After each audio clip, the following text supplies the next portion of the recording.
सभी विद्यार्थियों को मेरा नमस्कार। मैं दामोदर शर्मा आज आपके समक्ष पुनः हाजिर हूँ एक बिंदु के साथ। तो देखिए बच्चों, जिस बिंदु का आज हम अध्ययन करेंगे वह रहेगा कक्षा 10वीं की जो क्षितिज पुस्तक है, उस क्षितिज पुस्तक के अंतर्गत पाठ झांसी की रानी और जिसकी कवयित्री है सुभद्रा कुमारी चौहान। तो इसके पिछले भागों में हमने झांसी की रानी के बचपन से लेकर के युवावस्था तक और रानी बनने तक की हमने पूरी गाथा पढ़ी। और गाथा पढ़ने के साथ साथ हमको ये तो एहसास हो गया कि रानी लक्ष्मीबाई कोई साधारण महिला नहीं थी, एक वीरांगना वह महिला थी और युद्ध क्षेत्र में कहीं पर भी अपने आप को उन्होंने पीछे नहीं माना और मर्दों के समान युद्ध मैदान में गई। अब वहां पर क्या हुआ? युद्ध मैदान में शुरुआत में इनके समक्ष कौन आए? वो आए, पहले लेफ्टिनेंट आए थे और लेफ्टिनेंट आने के पश्चात तो युद्ध मैदान में सर्वप्रथम इनके सामने आए लेफ्टिनेंट वोकर आते ही उन्होंने सोचा कि सहजता से हरा देंगे, लेकिन जब उनका सामना रानी लक्ष्मीबाई से हुआ तो रानी लक्ष्मीबाई के सामने उनको जख्मी होकर के कायरों की तरह भगना पड़ा। तत्पश्चात उनके समक्ष दोबारा सेना लेकर के जनरल स्मिथ आए और जनरल स्मिथ ने उनसे सामना किया और उनकी भी पराजय हो गई लगभग। लेकिन जो ही पराजय हुए उसके पहले ही पीछे से स्मिथ के सामने से तो स्मिथ और पीछे से ह्यूरोज जो उनका अंग्रेज अधिकारी है, उन्होंने पीछे से धावा बोल दिया सेना के साथ। अब रानी लक्ष्मीबाई के सामने सेना और पीछे सेना। अब रानी लक्ष्मीबाई ऐसी स्थिति में घबराए नहीं, फिर भी उन्होंने डट करके सामना किया। और डट करके सामना किस प्रकार किया उसका वर्णन आज हम पढ़ेंगे। तो भी रानी जैसे ह्यूरोज सामने से आ गया, सामने पीछे से ह्यूरोज आ गया और सामने जनरल स्मिथ की सेना और पीछे ह्यूरोज की सेना। अब दोनों से तो भी रानी मार काट चलती बनी सैन्य पार, तो भी रानी घबराई नहीं और मारती हुई काटती हुई सेना शत्रु सेना को और आगे बढ़ती हुई चलती जा रही थी और बनी सैन्य पार और सैन्य को पार करती हुई मारती काटती आगे जा रही थी। किंतु सामने नाला आया, लेकिन दुर्भाग्य जब वो शत्रु सेना का संहार कर रही थी उसी समय जब आगे बढ़ रही थी एक सामने एक नाला आ गया। अब नाला आने का परिणाम क्या हुआ था? ये संकट विषम अपार। ऐसी स्थिति में नाला पार करना और सेना से चारों तरफ घिरे हुए थे, रानी लक्ष्मीबाई सेना से चारों तरफ घिरी हुई थी, आगे से पीछे से सब तरह से सेना ही सेना थी, शत्रु सेना। तो ऐसी स्थिति में उनके सामने एक भयानक संकट पैदा हो गया। घोड़ा अड़ा नया घोड़ा था और उनका जो घोड़ा था वो नया घोड़ा था, इतना अनुभवी घोड़ा भी नहीं था, इसलिए नाला आते ही घोड़ा अड़ गया अर्थात रुक गया, वह उसको पार नहीं कर पा रहा था। तो ऐसी स्थिति में इतने में आ गए सवार, इतने में शत्रु सेना के सवार जो सैनिक थे वह वहां पर आ जाते हैं। रानी एक शत्रु बहुतेरे। अब स्थिति क्या हो गई कि रानी अकेली पड़ गई और सामने लड़ने वाले शत्रु बहुत सारे हो गए। अब ऐसी स्थिति में परिणाम क्या होता? होने लगे वार पर वार, लेकिन फिर भी रानी ने हार नहीं मानी और वार पर वार चलते रहे। संघर्ष घना युद्ध उन सबके बीच में चला और उस युद्ध में क्या हुआ? घायल हो गिरी सिंहनी और वह सिंह की भांति लड़ने वाली वह रानी लक्ष्मीबाई घायल होकर के गिर गई। वह सिंहनी के समान लड़ने वाली संघर्ष करने वाली रानी किस प्रकार हो गई स्थिति? घायल होकर गिर गई। उसे वीर गति पानी थी, तो उसे तो वीर गति प्राप्त होनी ही थी, क्योंकि इतने सारे शत्रुओं के बीच में इतना मुकाबला उन्होंने किया फिर भी हिम्मत नहीं आ रही। लेकिन जिस प्रकार धोखे से शत्रुओं ने एक पर एक वार करना, अकेली रानी पर वार किए, उससे रानी ने डटकर सामना किया, लेकिन फिर भी वह वीर गति को प्राप्त हो गई। और घायल होने के बाद भी शत्रु सेना ने उन पर वार करना बंद नहीं किया। उसका परिणाम यह हुआ कि वह रानी वीर गति को प्राप्त हो गई। तो यहां पर क्या था कि जो मुख्य बात थी कि एक तो सामने नाला आ गया, युद्ध बढ़िया चल रहा था, रानी लक्ष्मीबाई हिम्मत नहीं आ रही थी, लेकिन अचानक सामने नाला आ गया और नाला आने के बावजूद भी उन्होंने हिम्मत नहीं हारी, लेकिन उनका घोड़ा नया था और नया घोड़ा होने के कारण वह अड़ गया अर्थात रुक गया।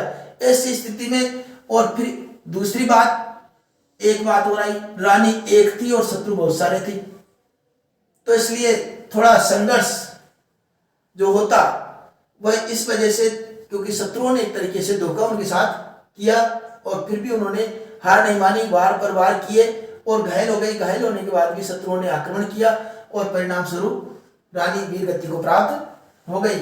अब क्या हुआ, रानी गई सिदार, रानी वीरगति को प्राप्त हो गई। चिता अब उसकी दिव्य सवारी थी, अब तो चिता ही उसकी एकमात्र दिव्य सवारी थी। मिला तेज से तेज, और स्थिति क्या हुई, रानी लक्ष्मीबाई भी तेजस्वी नारी, और अग्नि का तेज जो पार्थिव शरीर को दिया जाता है अग्नि, तो वह तेज से तेज मिला, तेज की सच्ची अधिकारी थी, और जिस तेज की वो सच्ची अधिकारी थी वह उसको प्राप्त हुआ। अभी उम्र कुल 23 की थी। देखो 23 वर्ष की अवस्था में उन्होंने हिम्मत नहीं हारी, संघर्ष किया और युद्ध किया। मनुज नहीं अवतारी, इस ऐसी महिला को कोई मनुष्य नहीं, उनको तो साक्षात अवतारी ही हम कहेंगे। ऐसी रानी लक्ष्मीबाई थी।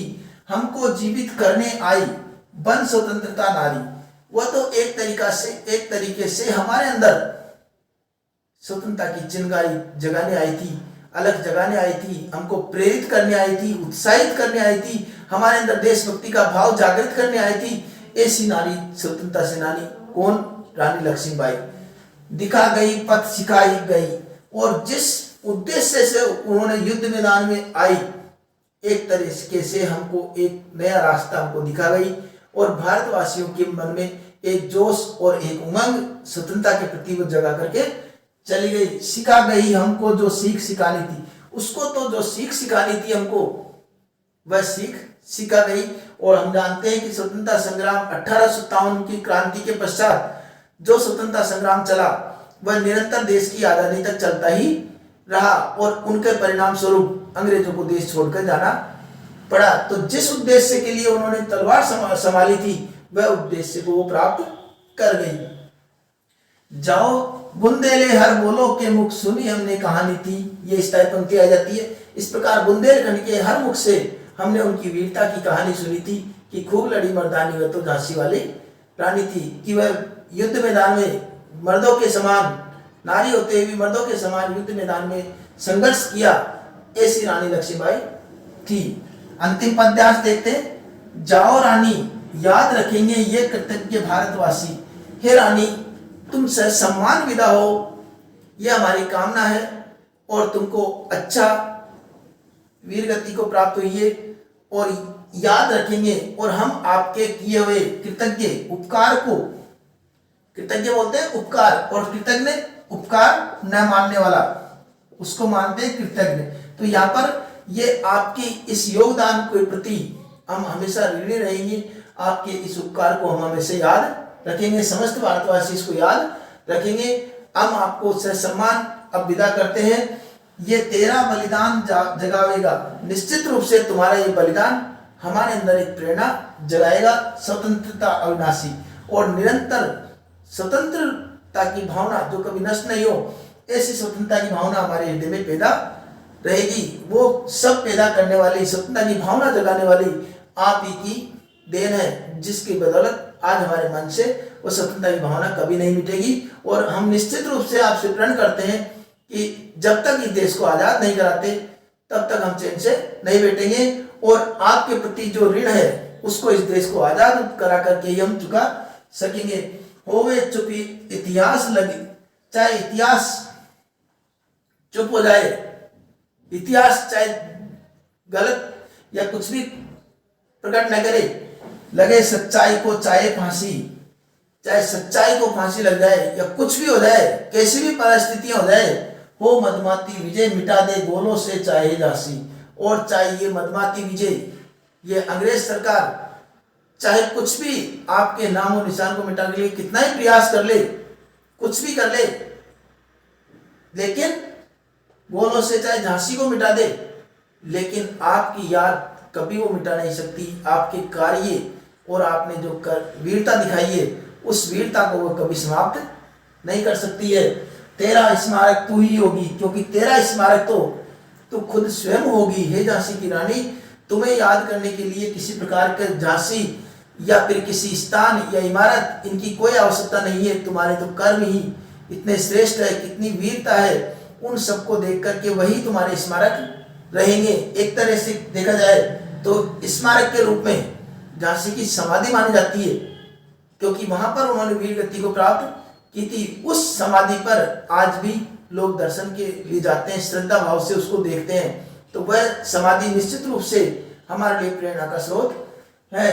तू खुद अमिट निशानी थी, क्योंकि तू तो खुद ही, हे झांसी की रानी, तुम तो साक्षात खुद अमिट निशानी हो, अर्थात जिसको कोई मिटा नहीं सकता। चाहे इतिहास कितना ही चुप कर दे, कोई कितना ही बदल दे, लेकिन तुम्हारी पहचान को कोई कभी नहीं बदल सकता। तुम अमर हो और अमर रहोगे, और हमारे हृदय में आप हमेशा बसे रहोगे। और हमारे मन में जो सत्ता की भावना आपने पैदा की थी, वह स्वतंत्रता की भावना हमेशा विद्यमान रहेगी। ये समस्त भारतवासी आपको यकीन दिलाते हैं, विश्वास दिलाते हैं। निश्चित रूप से आपके बताए मार्ग पर हम चलेंगे और इस देश को आजाद कराएंगे।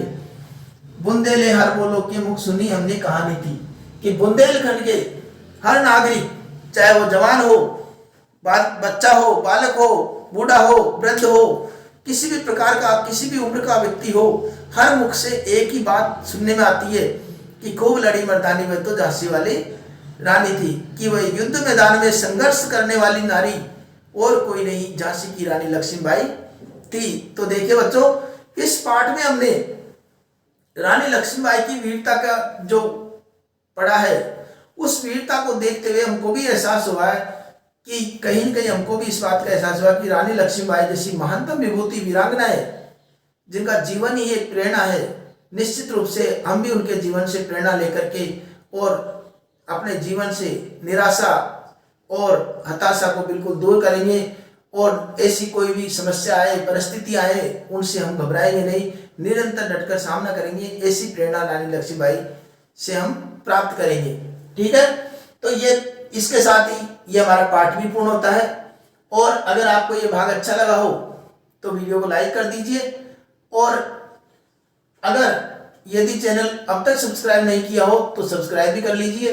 तो यहाँ तक देखिए, अब यहाँ पर जो प्रश्न बनेंगे वो डिस्क्रिप्शन में मिलेंगे आपको। इसके साथ साथ इसकी जो सरप्रसंग व्याख्या है वह हमको अब तक अभ्यास में आ गई होगी कि सरप्रसंग व्याख्या किस प्रकार हमको लिखनी है। ये सारे तरीके हमने पिछले भागों में प्राप्त कर लिए थे, तो उनके आधार पर इसकी भी हम सरप्रसंग व्याख्या लिख सकते हैं। और मुझे उम्मीद है आप इस प्रकार की सरप्रसंग व्याख्या लिख दोगे। तो अब आशा करता हूं कि आपके पाठ, व्याख्या और प्रश्नोत्तर सहित पूर्ण रूप से समझ में आ गया होगा। फिर भी कोई परेशानी है तो निश्चित रूप से आप पूछ सकते हैं, या और अधिक जानकारी के लिए आप मेरे व्हाट्सएप ग्रुप या टेलीग्राम ग्रुप से भी व्यक्तिगत रूप से पूछ सकते हैं। मैं उनको निश्चित रूप से उनका समाधान करने का प्रयास करता हूं। तो मिलते हैं अगले पाठ में, तब तक के लिए धन्यवाद।